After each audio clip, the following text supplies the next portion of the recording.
Assalamualaikum dear students, welcome to my YouTube channel Quick Concepts where every topic is explained smartly and quickly.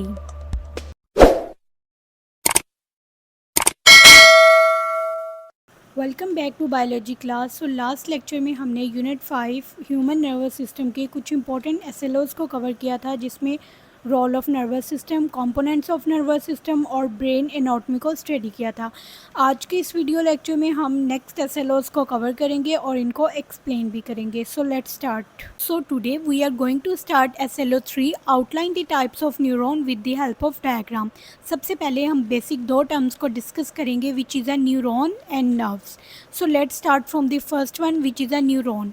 Neuron basically nervous system का basic structure और functional unit है, जो कि बहुत से important काम perform करता है। सिंपल वर्ड्स में ये स्पेशल सेल्स होते हैं जो नर्व इम्पल्स को रिसीव करते हैं, प्रोसेस करते हैं और इसे ट्रांसमिट करते हैं। मतलब ब्रेन के मैसेजेस को न्यूरॉन्स ही कैरी करते हैं। फॉर एग्जांपल, अगर हमने किसी गर्म चीज़ को टच किया है तो स्किन के न्यूरॉन्स सिग्नल भेजते हैं ब्रेन को, और ब्रेन के न्यूरॉन्स ऑर्डर भेजते हैं कि अपना हाथ पीछे हटा लो। तो इसी तरह से ये प्रोसेस होता है। अब बात करते हैं नर्व्स की। नर्व्स असल में एक्सन्स बंडल हैं जो कनेक्टिव टिश्यू से बने होते हैं। ये सिग्नल ब्रेन और स्पाइनल कॉर्ड तक लेके जाते हैं और वापस बॉडी तक लेके आते हैं। फॉर एग्ज़ाम्पल्स, अगर हमने हैंड के नर्व्स हैंड की नर्व्स आपके ब्रेन को बताती हैं कि नीडल चुभी है, और ब्रेन से नर्व वापस मसल्स को कह देती हैं कि अपना हाथ पीछे हटा लो। तो इन शॉर्ट, न्यूरॉन एक सिंगल सेल है और नर्व न्यूरॉन के एक्सल्स का बंडल है। So here in this slide is a structure of neuron. अब हम बात करते हैं न्यूरॉन के स्ट्रक्चर की। न्यूरॉन बेसिकली एक स्पेशलाइज्ड सेल हैं जो 3 मेन पार्ट से मिलकर बने होते हैं। So first one is the cell body, which is also called soma. सबसे पहले सेल बॉडी या सोमा भी जिसको हम कहते हैं, ये न्यूरॉन का मेन सेंटर होता है जिसमें न्यूक्लियस प्रेजेंट होता है। यहाँ सारी मेटाबॉलिक एक्टिविटीज़ होती हैं और सिग्नल्स को प्रोसेस किया जाता है। And second part is the dendrites. Dendrites basically छोटे ब्रांच लाइक एक्सटेंशंस होती हैं जो सिग्नल्स को रिसीव करती हैं और इन्हें सेल बॉडी तक पहुंचाती हैं। मतलब डेंड्राइट शाखों की तरह की स्ट्रक्चर होती हैं, as you can see in the diagram. ये मैसेज को बॉडी से रिसीव करती हैं और उसको सेल बॉडी तक लेके आती हैं। And third part is the axons. Axon basically एक लंबा फाइबर होता है जो सिग्नल्स को सेल बॉडी से दूसरे न्यूरॉन, मसल्स या ग्लैंड तक ट्रांसमिट करता है। एक्सॉन के अराउंड कभी कभी माइलिन शीट होती है जो कि सिग्नल्स की स्पीड को फास्ट करती है।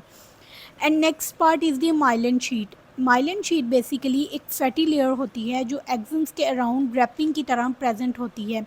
इसका मेन काम है इम्पल्स को इंसुलेट करना और स्पीड को फास्ट करना। मतलब अगर वायर पे प्लास्टिक कवरिंग होती है शॉर्ट सर्किट से बचाने के लिए, वैसे ही माइलिन शीट न्यूरॉन के एक्सन्स को प्रोटेक्ट करती है और सिग्नल को फास्ट ट्रैवल करने में हेल्प करती है। Next is the Schwann cell. Schwann cell basically वो स्पेशल सेल्स होते हैं जो पेरिफेरल नर्वस सिस्टम में माइलिन शीट को बनाते हैं। ये एक्सॉन के छोटे छोटे सेगमेंट्स को रैप करते हैं और इसी तरह से एक लंबी माइलिन शीट रेडी हो जाती है। Node of Ranvier basically myelin sheath के बीच छोटे छोटे गैप्स होते हैं जहाँ से इम्पल्स यानी कि मैसेज एक गैप से दूसरे गैप तक जंप करके जाता है। इसको कहते हैं सैल्यूटेटरी कंडक्शन, और इसी जंपिंग की वजह से नर्व इम्पल्स बहुत फास्ट हो जाती है। सो ये तमाम पार्ट्स मिलके स्ट्रक्चर ऑफ न्यूरॉन को डेवलप करते हैं जो कि हमारी बॉडी में मैसेजेस को कन्वे करवाने में बहुत इंपॉर्टेंट रोल प्ले करती है। And next topic is the types of neuron. अब हम डिस्कस करेंगे न्यूरॉन की टाइप्स को।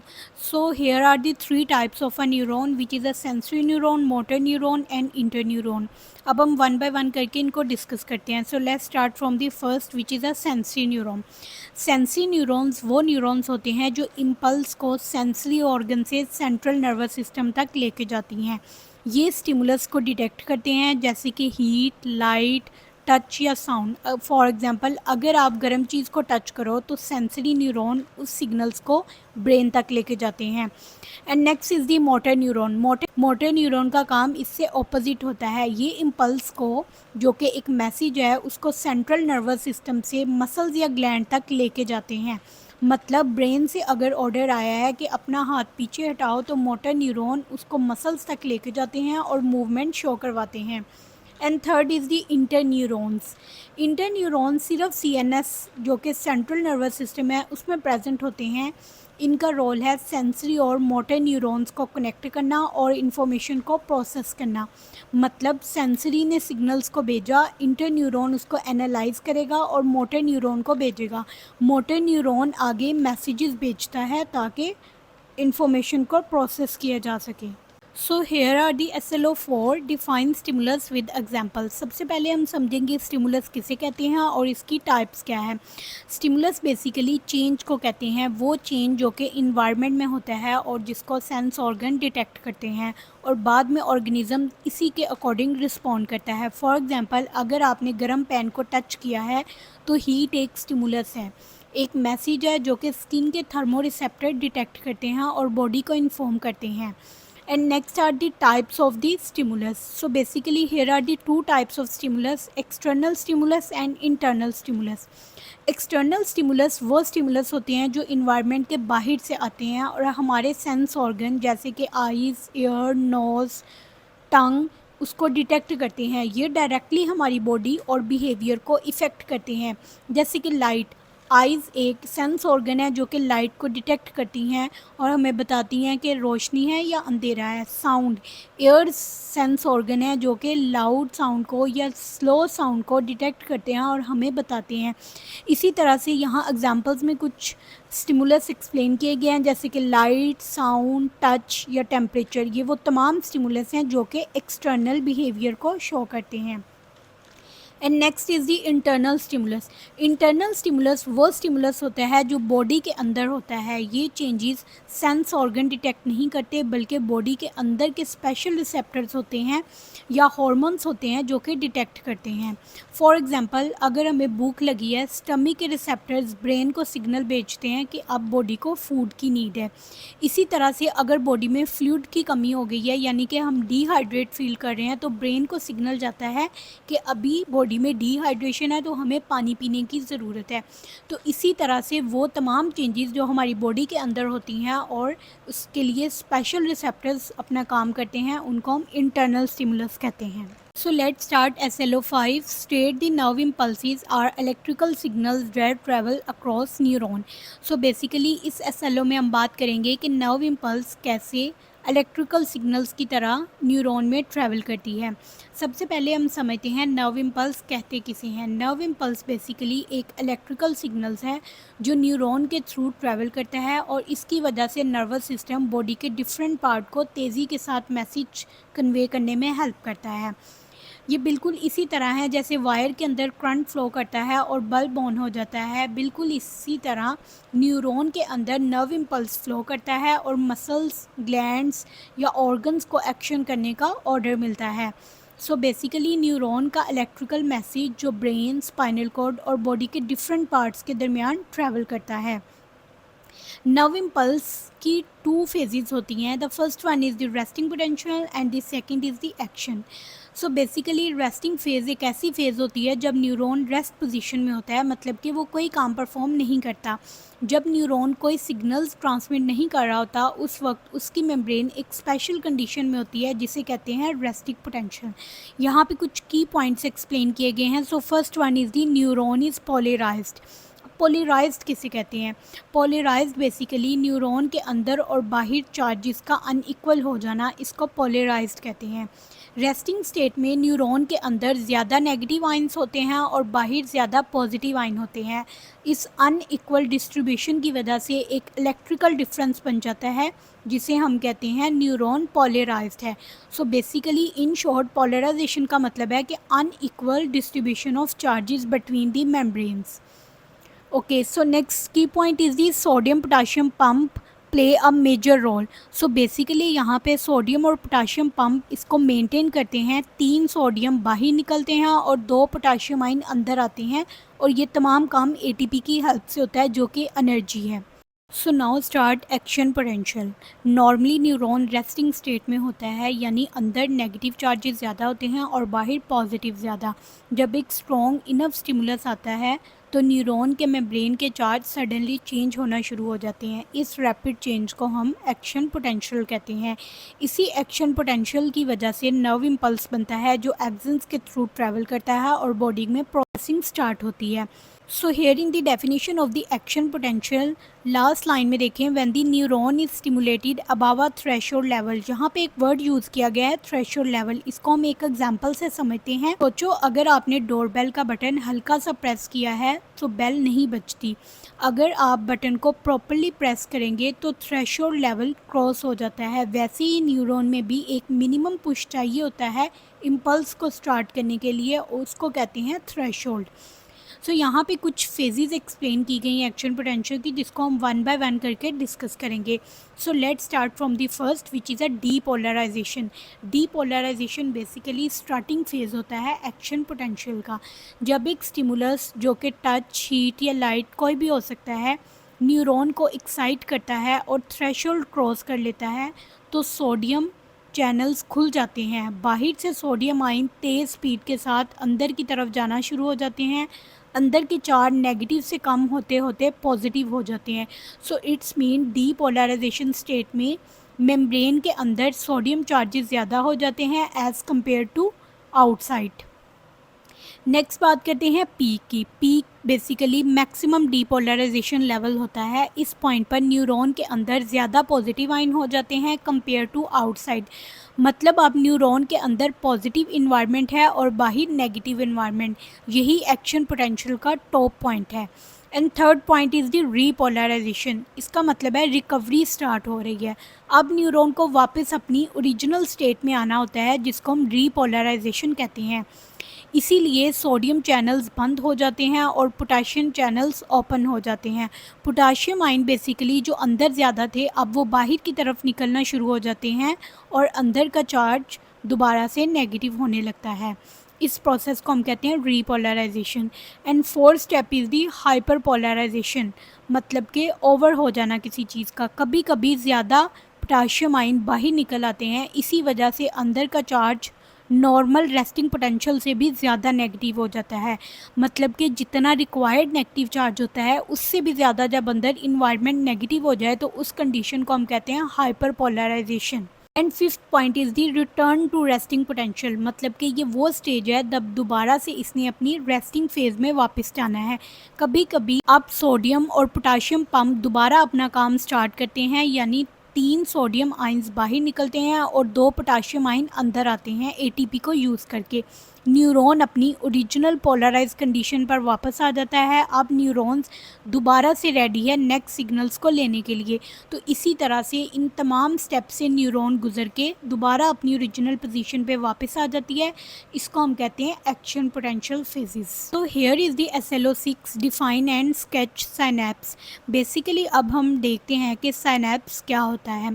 साइनैप्स एक जंक्शन या एक गैप होता है जो 2 न्यूरॉन्स के दरमियान में प्रेजेंट होता है, या फिर एक न्यूरॉन और किसी और सेल जो कि मसल सेल या ग्लैंड सेल भी हो सकते हैं, इन दोनों के दरमियान में प्रेजेंट होता है। इसी जगह पर नर्व इम्पल्स ट्रांसमिट होता है। डायग्राम में भी आप देख सकते हैं, ये जो आपको छोटा सा गैप नज़र आ रहा है 2 न्यूरॉन्स के दरमियान, इसी को हम साइनैप्स कहते हैं, जिसके थ्रू मैसेज में ट्रांसमिट होना होता है। अब हम समझते हैं कि एक न्यूरॉन से दूसरे न्यूरॉन तक सिग्नल्स कैसे जाते हैं। इस कनेक्शन को साइनैप्स कहते हैं, जो कि ऑलरेडी हमने स्लाइड में डिस्कस कर लिया है। यहाँ पे कुछ इंपॉर्टेंट टर्म्स एक्सप्लेन की गई हैं जो कि साइनैप्स को क्लियर करने में हेल्प करेगी। सो let's start from the first which is a synaptic cleft. 2 neurons आपस में डायरेक्टली टच नहीं करती, इनके दरमियान में एक बहुत छोटा गैप होता है जिसे हम साइनेप्टिक क्लेफ्ट कहते हैं। ये गैप बेसिकली 20 to 40 नैनोमीटर का होता है। ये गैप एक ब्रिज की तरह काम करता है। सिग्नल यहाँ से डायरेक्टली जंप नहीं कर सकते, इसके लिए इन्हें न्यूरॉन्स केमिकल मैसेंजर्स की ज़रूरत होती है। And here is the second step which is a synaptic transmission. अब हम देखते हैं कि ये पूरा प्रोसेस कैसे होता है। So basically nerve impulse axon terminal तक आते हैं, वहाँ से साइनेप्टिक वेसिकल्स ओपन होते हैं और न्यूरो ट्रांसमीटर को रिलीज़ करते हैं। न्यूरो ट्रांसमीटर यहाँ पे केमिकल मैसेंजर्स को कहा गया है। ये न्यूरो ट्रांसमीटर गैप, जिसको हम साइनेप्टिक क्लेफ्ट भी कहते हैं, उसको क्रॉस करके नेक्स्ट न्यूरॉन तक जाते हैं। और जैसे ही रिसेप्टर एक्टिव होता है नेक्स्ट न्यूरॉन में एक नया इलेक्ट्रिकल इम्पल्स स्टार्ट हो जाता है।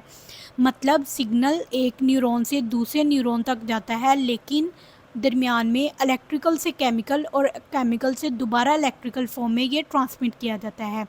And third is the pre synaptic neuron. जो न्यूरॉन सिग्नल भेज रही होती हैं उसे हम प्री सिनेप्टिक न्यूरॉन कहते हैं। ये अपने एक्सन टर्मिनल में न्यूरोट्रांसमीटर स्टोर करके रखता है और इम्पल्स आने पर रिलीज़ कर देता है, यानी ये एक सेंडर का रोल प्ले करता है। And here is the 4 point which is a post synaptic neuron, जो कि एक रिसीवर का काम करता है। बेसिकली अगला न्यूरॉन जिसमें रिसेप्टर्स होते हैं वो न्यूरोट्रांसमीटर को रिसीव करता है। जैसे ही वो बाइंड होते हैं आयन चैनल्स ओपन हो जाते हैं और एक न्यू इम्पल्स जनरेट हो जाता है, यानी पोस्ट सिनेप्टिक न्यूरॉन एक रिसीवर का रोल प्ले करता है। सो अगर हम इनको शॉर्ट फॉर्म में देखा जाए तो सिनेप्टिक क्लेफ्ट न्यूरॉन के दरमियान एक छोटा सा गैप होता है और सिनेप्टिक ट्रांसमिशन सिग्नल के कन्वे करने के रास्ते को कहते हैं, यानी कि सिग्नल पहले इलेक्ट्रिकल फॉर्म में होते हैं, देन ये केमिकल और दोबारा से ये इलेक्ट्रिकल में चेंज हो जाते हैं। प्री सिनेप्टिक न्यूरॉन वो न्यूरॉन है जो कि मैसेज को सेंड करता है और पोस्ट सिनेप्टिक न्यूरॉन वो न्यूरॉन है जो कि मैसेज को रिसीव करता है।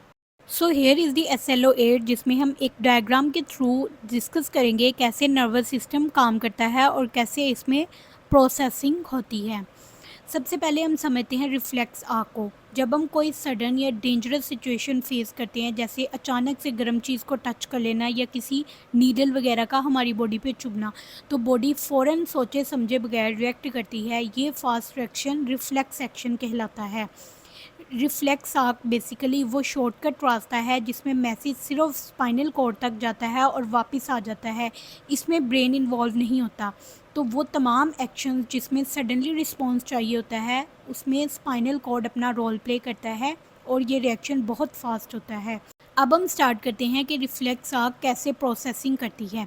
जैसे ही इंसान किसी गर्म चीज़ को टच करता है, स्किन के सेंसर जिसे हम रिसेप्टर भी कहते हैं फ़ौरन से हीट को महसूस कर लेते हैं। ये रिसेप्टर एक सिग्नल बनाते हैं और सेंसरी न्यूरॉन के थ्रू सीधा स्पाइनल कॉर्ड तक भेज देते हैं। स्पाइनल कॉर्ड के बीच में एक इंटर न्यूरॉन होता है जो बिना ब्रेन का वेट किए फ़ौरन फैसला करता है कि अब हमें अपने हाथ को पीछे करना है।